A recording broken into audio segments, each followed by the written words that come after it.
So we're kind of in the middle of nowhere. Miles and miles outside of Ibagué, which is the nearest city, you can just see kind of farmland in every direction.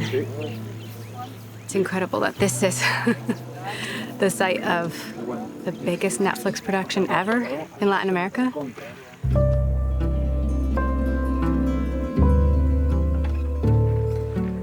Welcome to the set of 100 Years of Solitude, a TV series based on the revered novel by Gabriel Garcia Marquez. It tells the turbulent story of a Colombian family gripped by longing, love, and loneliness over the course of a century. Here in the Andean region of Colombia, the book is being adapted for TV for the first time. Right here, we're basically in the heart of the entire set. This is the Buendia house, the famous Buendia house, where so much happens. Love, sex, murder, incest. I could go on. Over 100 years. 100 Years of Solitude is just one of several major shows and movies that Netflix is currently producing across Latin America, from Mexico to Brazil to Argentina. Not even that many years ago, thinking of making a series of this magnitude in other language than in English wasn't part of the ecosystem. And I think now the language is not the passport for ambition. I think the passport for ambition is ambition. With the streaming wars hotter than ever, Netflix is doubling down on its global ambitions. It's a strategy that's already reshaping the entertainment world, with series like Squid Game and Narcos becoming smash hits far beyond their countries of origin. We make TV shows and movies in 50 different languages in 50 different countries. The one thing that is consistent is there's amazing storytelling at all of those places. It doesn't matter which language you're doing it in, how do you find the next best film or series? With video games and social media posing fierce competition for viewers' attention, the future of the film and television industry could depend on reaching a truly worldwide audience. The question is, can Netflix maintain its lead and stay the king of streaming?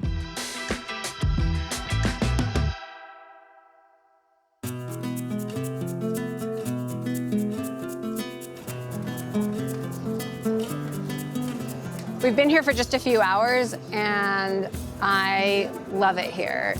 It's so colorful, it's so vibrant, it's so busy and full of life, and I don't know, I could get lost in these alleys. The architecture, the paint colors, you know, there's just so much going on.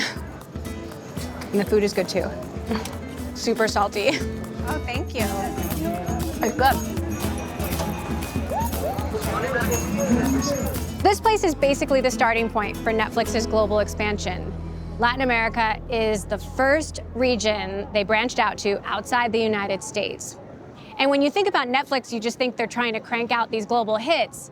But actually, they say what they're trying to do is really make sure that people here at home love the shows they're making. The stakes are high for Netflix and the whole business of filmed entertainment. In the past 10 years, net income at the biggest entertainment companies has dropped 60%, in part due to the demise of cable, bad strategy, and the rising cost of content. Profits are down nearly everywhere but Netflix, which has the most subscribers of any streamer. But to stay ahead of the game, Netflix needs to expand its horizons. The goal is to be not just the biggest network in the world, but the biggest network in every country as well. It all comes down to the super simple, super complicated game of winning over potential viewers, wherever they can be found. ¿Tienes Netflix?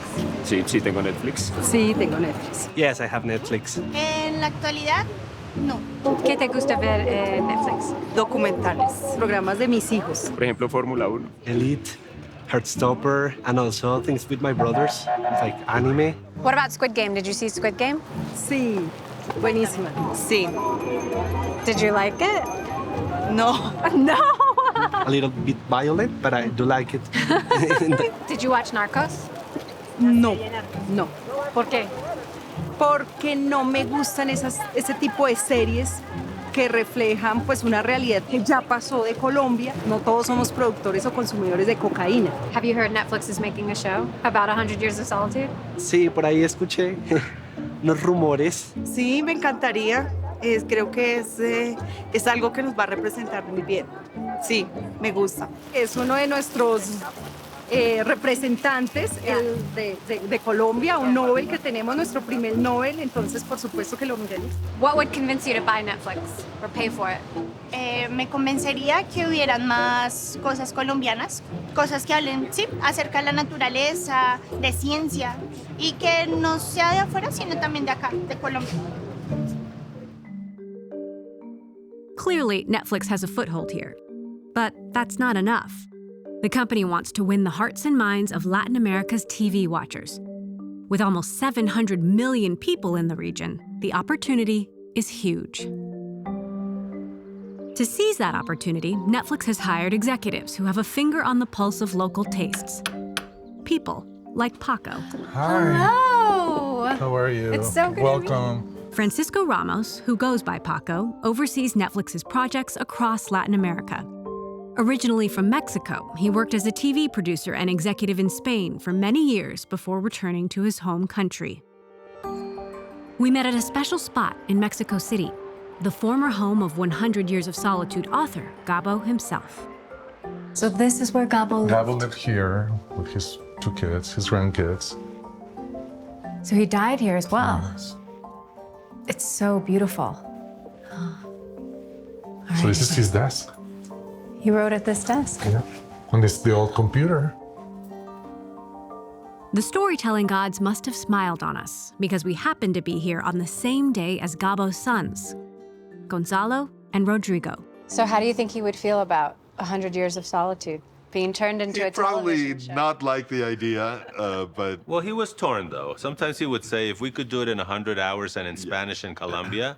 I guess that the series format wasn't created yet. That was Yeah, what done he at the didn't want was to platform. make a 3-hour movie that was super compressed, in English, with Hollywood actors.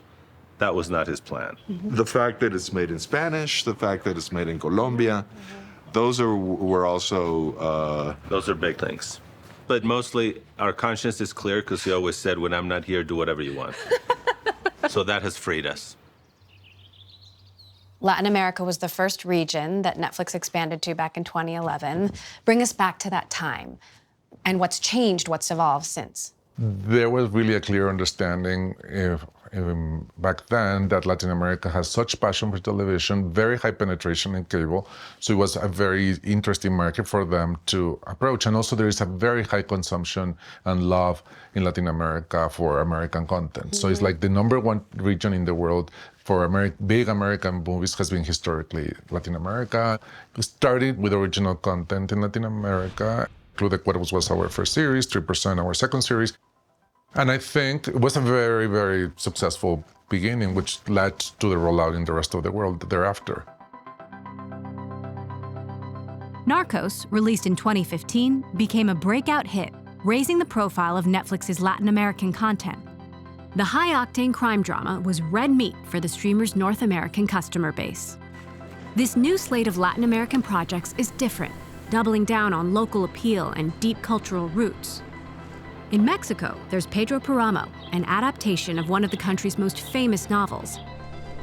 In Brazil, there's a series about Senna, the Formula One phenomenon from Sao Paulo. In Argentina, there's Eternauta, based on an Argentinian graphic novel about an alien invasion. And in Colombia, the most ambitious project of them all, 100 Years of Solitude. You're doing so much all at once. Yeah. What's the strategy? Netflix in each country has to feel very unique for that country. These 3 series and 1 film are very, very unique for our culture in each of these 4 countries. So that's the strategy. The strategy is making sure that Netflix in every single country where we are producing becomes very specific and very important for you, part of your relationship with your culture, your community, what people are thinking, what people are feeling, what people are having fun about, what people are worried about. So personalized. Very personalized through the content. For you, Netflix is American. For a Mexican is Mexican. For a Colombian is Colombian, and also global. So I think that's the thing. How competitive is the Latin American market? Because obviously there's global, there's Televisa, Univision, then there's HBO Max, Disney, Apple, Amazon, all trying to break in. Very competitive because it's a huge market of people that really watch a lot of television, has good internet penetration, a lot of very good cable, which allows you to do like a lot of deals. And then there is the huge travelability of Latin American content because there is love for Latin culture in the world, for music, food, films, series. I think is one of the most hip and cool cultures right now. To really get a sense of the scale of Netflix's investment in Latin America, you have to see it. So we traveled 4 hours west of Bogota, through the Andes mountain range, to the city of Ibagué, and the set of 100 Years of Solitude. The series is Netflix's most expensive production to date in Latin America. There are 21 square miles of sets, 300 tons of wrought iron sculptures, 16,000 plants, and countless beautiful Colombian artifacts bringing the story's setting to life, the fictional town of Macondo. It's gorgeous. The detail is just incredible.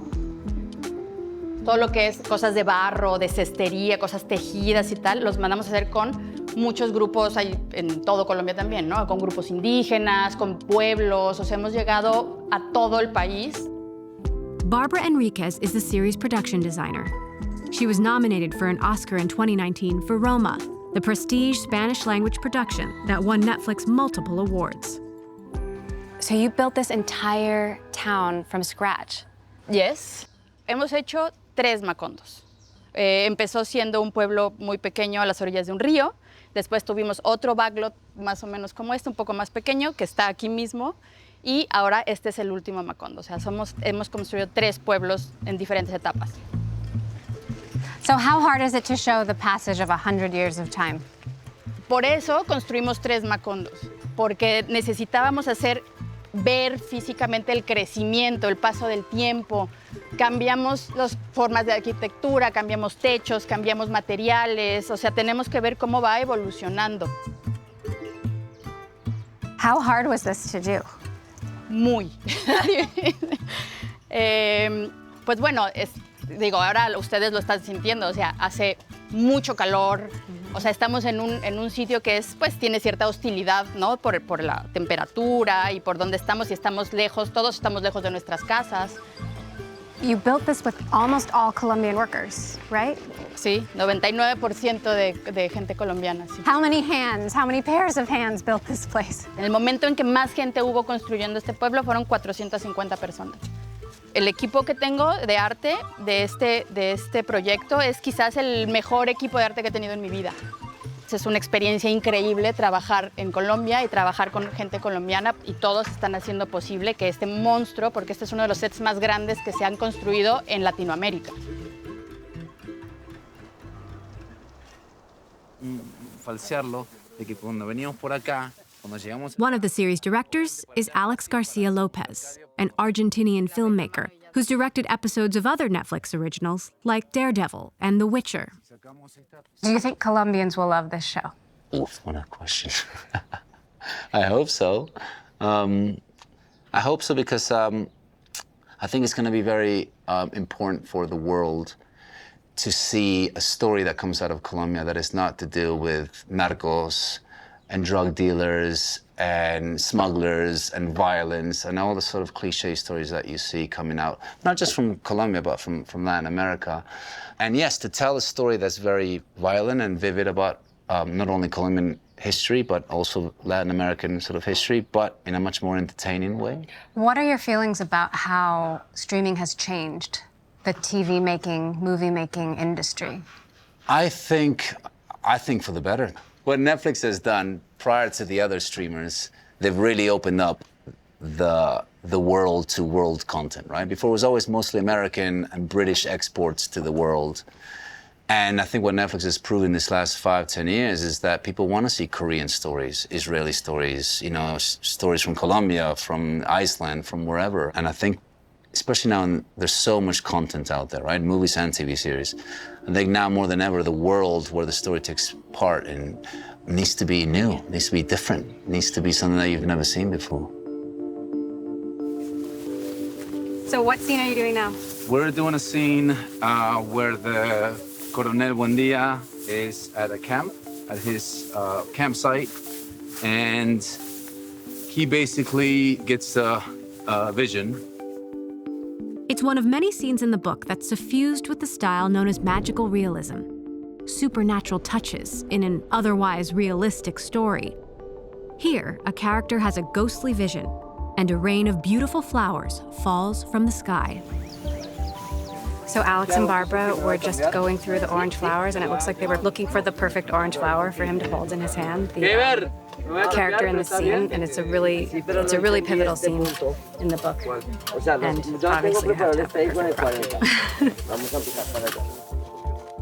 Meanwhile, Netflix's other big Latin American projects were also underway. In Brazil and Argentina, Senna and El Eternauta were deep in production. Both of these series make use of a technology rarely used in Latin America before now, cutting-edge sound stages that place actors in virtual environments without the need for a green screen. I think it's pretty new to have a setup like this in a Brazilian project. There are more than 150 square meters of LED panels here to create all this environment. I think that gave to the actors a real sensation to be in a track. Any one of these projects could plausibly become a hit. But there's a famous maxim in showbiz: nobody knows anything. Prestige films and shows are expensive, and even in the age of algorithms, success is never guaranteed. Do you think this can be a global hit? I don't know. I mean, I think you do a project and then once you finish it, it kind of goes out there and has its own life. I think Netflix in the last few years are taking a big gamble in a very good way. So how does Netflix stay ahead of the curve? To find out, I sat down with Chief Content Officer Bella Bajaria.